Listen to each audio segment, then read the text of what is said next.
শান্তি রক্ষায় বাংলাদেশের অবদান অনস্বীকার্য এবং সেটি বিশ্ব শান্তি রক্ষায় অন্যতম অবদান রাখছে বাংলাদেশ।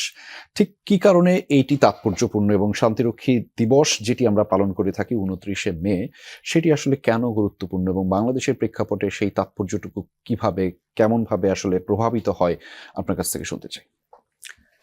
প্রথমে আপনাকে ধন্যবাদ এবং যমুনা টিভিকে ধন্যবাদ আন্তর্জাতিক জাতিসংঘ শান্তিরক্ষী দিবস উপলক্ষে এই টকশো আয়োজন করার জন্য এবং আমাদেরকে আমন্ত্রণ জানানোর জন্য।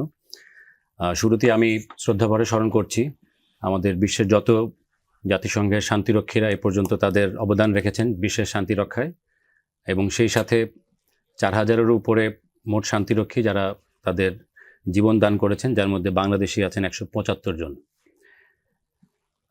আন্তর্জাতিক জাতিসংঘ শান্তিরক্ষী দিবসের ব্যাকগ্রাউন্ডটা যদি বলি, আমরা সবাই জানি জাতিসংঘ সংগঠিত হয় ১৯৪৫ সালে, এবং এটার সংগঠিত হওয়ার মূল কারণটাই ছিল বিশ্বের শান্তি প্রতিষ্ঠা। সেকেন্ড ওয়ার্ল্ড ওয়ার শেষ হওয়ার পরেই যে একটা বড় একটা যুদ্ধের যে ডিভাস্টেশন, এটা থেকে বিশ্বকে রক্ষা করার জন্য এই জাতিসংঘ স্ট্যাবলিশড হয়।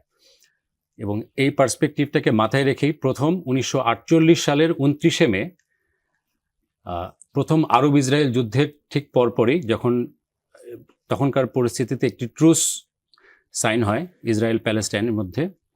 সেই ট্রুসটাকে সুপারভাইজ করার জন্য প্রথম জাতিসংঘ মিশন ২৯শে মেতে ডেপ্লয়মেন্ট করা হয়, যেটার নাম ছিল UNSO অথবা United Nations truce supervision organisation, যেটা এখনও বহাল আছে। জি, সেই থেকে এরপরে ২০০২ সালে একটি জাতিসংঘের সাধারণ পরিষদের একটি রেজলিউশনের মাধ্যমে এটি ঠিক করা হয় যে এখন থেকে ২৯শে মে প্রত্যেক বছর জাতিসংঘ আন্তর্জাতিক শান্তিরক্ষী দিবস হিসেবে পালন করা হবে।